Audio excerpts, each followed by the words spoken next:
mga miss, ito pala ang carpet kitchen floor mat. Okay, so 2 piraso na po yan ha, 2 pieces. So ito, yung pinakamalaki, yung sizes niya is 120 cm. Okay, and then yung ano niya is 40 cm. Itong maliit naman po is 60 cm by 40 cm. Marami po tayo dyan choices na design.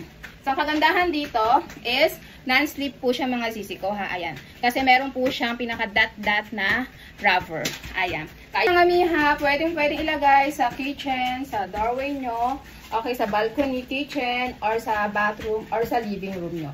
Marami po tayo dyan choices na design. Ayan guys ha, so inilalagay din yan sa pinaka-kusina yung pinaka-mahaba. So, kagandahan din dyan is absorbent din po. So, try po natin kung absorbent po talaga. Guys, lalagyan ko siya ng water. So, ayan. So, nag-absorb po siya mga ziziko. Ayan siya. Ayan, nag-absorb. Ayan. So, ayan. So, ibig sabihin, so, nag-absorb po siya mga miha. Okay, kung mga miha, kung nagustuhan nyo po, so, ang link po is nasa screen lamang po ng ating video. Okay.